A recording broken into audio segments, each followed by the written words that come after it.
I have just had my final crit for the first semester as a second year Masters of Architecture student. Today in this video, I'm going to talk through my project that I presented and where my current work is at. So sit back, relax and enjoy.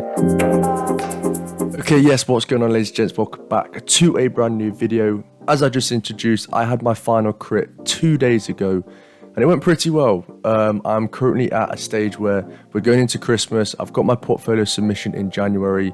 So the final crit is basically documenting where the current project is at. There's obviously some final bits. There's some bits that need improving and need working on. But overall, I think the project's in a good place and I wanted to talk through the project today with you guys. So just to give you a bit of background, I'm a second year Masters of Architecture student. This is the first semester submission.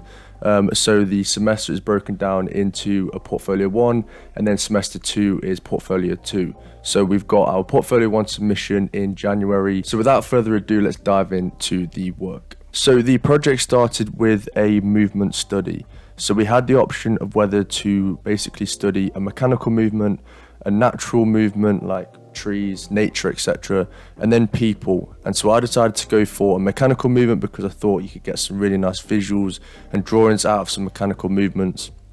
So my research began with me filming literally this podcast mic here, and looking at basically the folding arm and the mechanical movements of the folding arm. So this is broken down into movements of Rowntree movements, springs, and also counterweights. And this is basically a 1 minute clip broken down into 20 frames to show the different positionings and the movement path of the arm. And in a very similar way, a tower crane operates based on these rotary movements, counterweights, and this also rotates in the X and Y axis.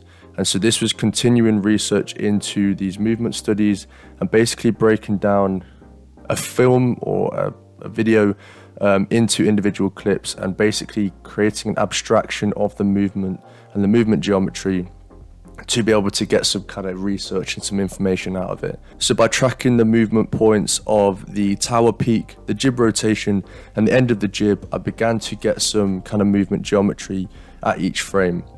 And then this was an abstraction, so this was a timeline sequence. So this is a visualization of basically these frames as if they were to be kind of suspended or positioned along a timeline sequence. And this shows obviously all the different frames from frame 1, 2, 3, 4, etc. And the red line here is basically joining these points of rotation. And this is simply really just an abstraction of that information to be able to get some visuals and some data of the movement. And this was a view from the front. So this is a perspective view from the front of here. Just as another abstraction, just as another visual of this information. But obviously those abstractions didn't really give me much information in terms of the actual movement itself. So I further broke down the individual frames by grouping them into frames of 5. So you got frame 1 to 5, 6 to 10, 11 to 15. And I basically overlaid the frames, as you can see here. And then I overlaid the movement geometry, the rotation in plan, and the movement in space, to be able to get me some actual data of points of rotation and what is actually happening in space with these movements. And then I collated that information to get this visual to show the movement path of the crane over the period of the 1 minute. And these are the coordinates of the frames in space. So this is an elevation of that and this is a plan of that. And you get some really nice kind of movement paths of the crane whilst it's moving over the 1 minute period. And then this was a concept model exploring the movement path. So these two arms here basically indicate frame 1 and frame 40. And then that is the movement path between the frames. So I made this model. Basically, this is a copper wire that I sprayed red. So as you can see, all of the work is basically black, white, and red. Very similar to my work last year. I just think it looks nice and the color scheme's nice, and I just like red, as you can see. So this is the movement path. This is the model here, and on the floor you can basically see the coordinates. And as you can see, this is frame 1 and frame 40 with some kind of cable wires. But this was a very basic model. It was very small. It was pretty much just a concept model to kind of explore the movement path. And so I took the model to the next level and really kind of research some further information within the model. So this model explores the movement path in space, the framing coordinates, the full rotation, and also counterweights. So as you can see here, there's bits that move, there's bits that are suspended. So the base basically has all the coordinates and the rotation of the crane at each frame. As you can see here, that's floating above, that is the movement path, and you've got pins at all the coordinates. The flags indicate frame 1 and frame 40. This red circle indicates the full rotation path, and then these arms here are indicating basically the position of the cranes and how they are rotating by a hinge, as obviously the crane is moving up and down to pick things up, and obviously as it's rotating in the X and Y axis. And then once again, the red copper wire that I spray painted red is the movement path over basically the 40 frames. So this is basically just, obviously, as you can see, photos overlaid with some drawings, basically just to kind of explain what is going on here. So that basically is a body of research into the movement study that we had, and that was a task that we were given. We basically were told that we had to do a research into a movement study and create some kind of abstractions and a model from that. So from that point, I obviously wanted to take it further and start looking at our site itself and how I can integrate that research into our site. So that was a very kind of specific analysis of a singular crane or two cranes.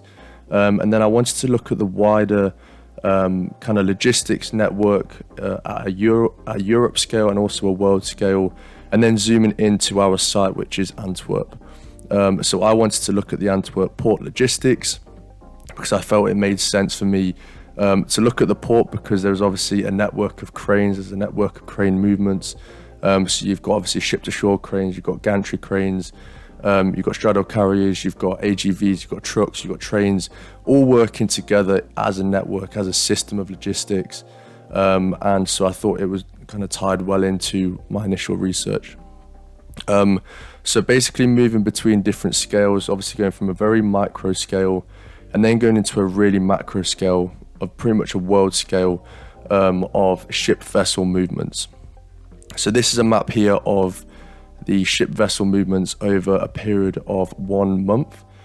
So from the 4th of March 2021 to the 26th of March 2021. And this basically just shows the relationship between the different continents and the movement of the ship vessels across the globe. And obviously the white lines are basically where there is more intense activity, or where there is more higher frequency of vessels over that period of time.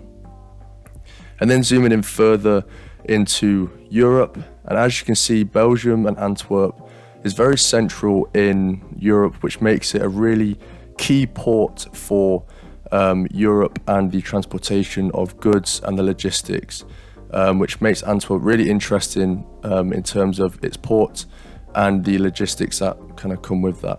So this is a drawing that indicates basically the relationship of Belgium with the rest of Europe, and these yellow lines are indicating basically how central it is and how the internal link with the inland railway networks and motorway networks. And then looking at the Antwerp port itself, so as you can see here that you've got the connection with the ocean, and then you've also got the inland river network in response to Antwerp. And then zooming in further into Antwerp, which is our site, this basically indicates the port in relation to Antwerp, and as you can see, it's absolutely massive. It's the second largest port in Europe. It's huge. This is Antwerp city centre here, so as you can see, it's like the northwest side of Antwerp. And zooming further into the port, you've got the left bank and right bank. And then moving even further into the port, you've got 17 terminals, 7 locks, and this basically indicates the positioning of all the terminals, all of the locks, and the rail network that surrounds the port, that then further links obviously to the European networks, European rail networks. And because, like I've mentioned, because it's so central, it is a really handy port for Europe to use in terms of transporting goods. And then this is a zoomed in image of this lock here, which I think is the largest lock in Europe, and this terminal here, which is the largest container terminal in Europe. So this is the MSC PSA European terminal. And then zooming in even further, this is a visualization that I created of the MSC PSA European terminal. And I wanted to basically indicate the relationship between the different types of movements and the different types of mechanics that are going on in the port. So you've got ship-to-shore cranes, you've got gantry cranes, straddle cranes, you've got external trucks, you've got yard trucks, you've got trains. And this is basically a visualization of the kind of operations and the logistics that are happening in the port. And then very similarly, but some more kind of visualizations, this is showing the different areas of the port. So you've got the quay area, you've got the transportation area, you've got the yard area, you've got the transport area, and then you've got the truck and train area. So this is basically tying back into my initial research of the crane and the movement of the crane, because I wanted to create a narrative that starts from the beginning at a very micro scale and goes all the way through to my final project, essentially. And so this is a visualization showing these different types of systems working together as one. And then to be even more specific, this is starting to go into my program, which is still not there at all. So if you think that the program is a bit strange, then I understand, I agree. It is not quite there yet at all, and this is why we've still got a month to work on this. But this is basically talking about perishable goods logistics, so looking at a really specific type of logistics, and looking at the cold chain, which is an unbroken low temperature controlled supply chain network, which is basically the transportation and storage of refrigerated items, so foods, pharmaceuticals, and any other items that basically need to be cold or frozen. And it's really important chain because it needs to be unbroken, because obviously if at any point it is broken, then goods might obviously heat up and get warm or change temperature, which obviously isn't good for food items. And basically since 2017, Antwerp has increased its handling of perishable goods, and it's basically intended to continue to boost their relations with Latin America, which is basically the biggest transportation or basically provider of perishable goods to Europe. So basically this is talking a bit about that. And then this is probably my worst page out of the entire presentation. As you can see, it's just basically work in progress. But this is basically talking about what potentially my program could be. So I'm thinking of doing something pretty bold and designing actually something on the port itself, and maybe designing a terminal, so maybe a perishable goods terminal, because currently they lack cold storage, and basically there is a huge disconnect between the city and the port. And so I was thinking of bringing the city to the port by designing a terminal which basically the goods would be brought into the terminal. They'll have a cold storage facility, and then that cold storage can then basically take the food into an actual food market there on the site, and then potentially a restaurant. Bring in the people of the city into an earlier stage of the logistics chain, because currently, for example, a goods might be imported from Latin America. It might come to the Port of Antwerp, might get then transported off to Brussels before it actually comes back to a supermarket in Antwerp for the consumer to obviously have the item. So basically it's about breaking the logistics chain and bringing the people of Antwerp into an earlier stage of the logistics. But that is definitely work in progress, because it's definitely not set in stone yet. I'm still quite behind on thinking about the project and the program. So the program is something that I literally thought about a couple of days before my final crit, so literally a couple of days ago. So that's not kind of set in stone. But this is kind of my work currently. So as you can see, it's basically looking at things at different scales. Some things being really specific and analytical, like this, for example, looking at the movement of a crane and the two cranes working together. And then obviously going into the site itself, looking at a macro scale of movement, so movement of ship vessels, zooming in further, zooming in further, zooming in even further, and then obviously looking back at the cranes and the logistics and how these mechanical movements are working together as a system and as a network. So that's my work currently. If you guys want to see me kind of talk further into how I produce some of these drawings, then make sure to subscribe. I hope you guys obviously continue to follow my journey. I will be posting more videos about my portfolio submission and talking through probably the final portfolio. And I've also got videos coming up about my dissertation, because that's due in January as well. January, this time of year, is intense as an architecture student. Everyone thinks, right, okay, after your final crit, you can go home, you can relax, you can have Christmas. But no, we've got 2 submissions in January, which is intense. So thank you for watching the video, guys. Make sure you like the video, make sure to subscribe, and I'll see you next time. Peace.